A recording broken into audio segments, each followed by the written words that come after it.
When cherries are cheap, it's time to make cherry pie. This cherry pie is a little less sweet than some, and I like it that way. And it's also much more wholesome because we're using a whole wheat pie crust. For a 9-inch pie today, we're going to use about a cup of water to cook the cherries in, about 5 to 6 cups of cherries, pitted.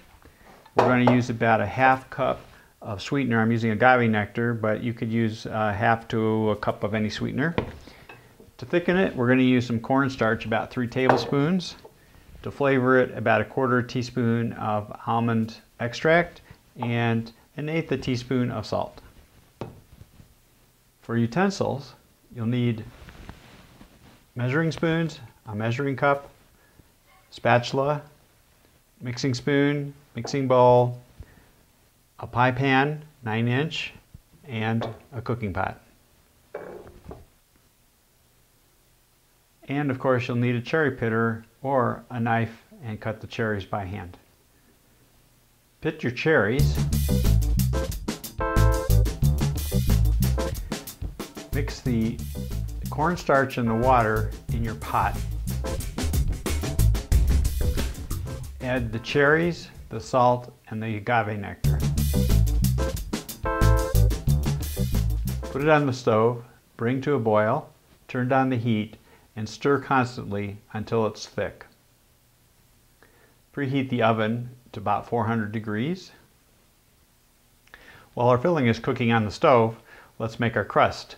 The ingredients we'll use are 3 cups of whole wheat pastry flour, a half a cup of water, optionally a half a teaspoon of baking powder, not necessary but it makes a lighter crust, about a teaspoon and a half of salt, a half a cup of olive oil, and about 3 tablespoons of a sweetener. I'm using agave nectar, a spoon, a spatula, and a rolling pin. Thoroughly mix together the dry ingredients. Add the agave nectar, the oil, and half of the water, and stir in the rest of the water until it becomes a dough.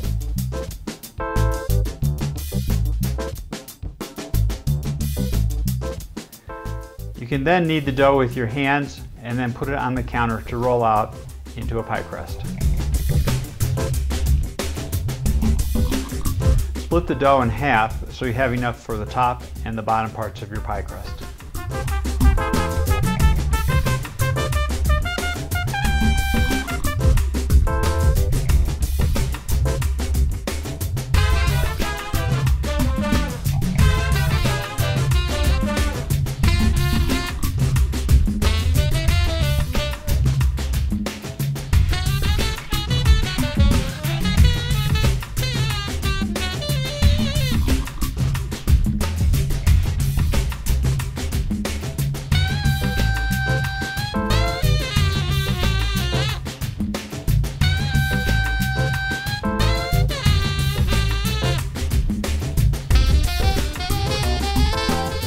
Place the filling in your pie crust.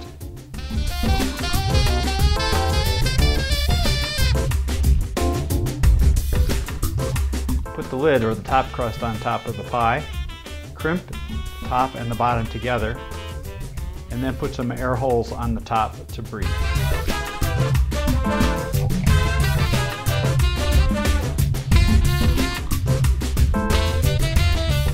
Place in the preheated oven for about 40 to 50 minutes or whenever the crust has browned.